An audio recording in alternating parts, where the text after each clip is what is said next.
Cette profusion de données, cette profusion d'outils, cette profusion de points de contact chez les clients font que la complexité pour garder la cohérence est de plus en plus forte. C'est de plus en plus difficile de réconcilier ces actions, ces points de contact et ces données. Donc je pense que ça passe par trois choses. Ça va passer par des outils, ça va passer par de l'organisation et ça va passer par des comportements. Ça va passer par des outils parce qu'il faut clairement avoir aujourd'hui des outils qui soient capables, et c'est des outils de gestion de la relation client, capables de gérer cette relation 360. Il faut qu'il y ait une vraie uniformisation et une concentration de ces informations, quels que soient les moyens de communication et d'interaction avec son client. Il faut qu'on puisse concaténer à un seul endroit l'ensemble de ces informations. Donc je pense que les outils là-dedans, il ne faut pas faire tout et donner toutes les positions aux outils, mais clairement les outils sont un élément central là-dedans.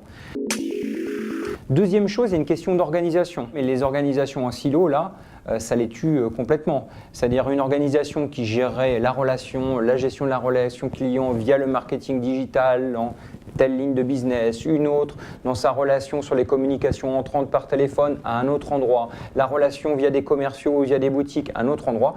Clairement, si on a une organisation qui est beaucoup trop silotée, les échanges d'informations entre ces différentes entités vont être perdus. Et donc on peut avoir même, ça c'est déjà vu, des interactions qui sont contradictoires avec un client. C'est-à-dire qu'on va lui pousser des offres qui sont concurrentes et on va perdre complètement le client sur ce type de choses-là. Troisième point, je pense que c'est une question de comportement au sein de l'entreprise. C'est-à-dire qu'il faut qu'il y ait une bien meilleure diffusion en interne des actions qu'on fait vis-à-vis de l'externe. C'est-à-dire qu'il faut un grand partage des informations, du monitoring, du track record de l'ensemble des informations et des process qu'on fait vis-à-vis de ses clients. On mène une campagne de marketing digital sur une base, je ne sais pas, la base des clients famille au sein d'une région. Il faut qu'il y ait un partage avec tous les acteurs qui pourraient être en interaction avec ce client de cette action, de quand elle a commencé, qu'est-ce qu'elle vise, pourquoi on l'a fait, quels sont les clients ciblés, quels sont les indicateurs de réussite.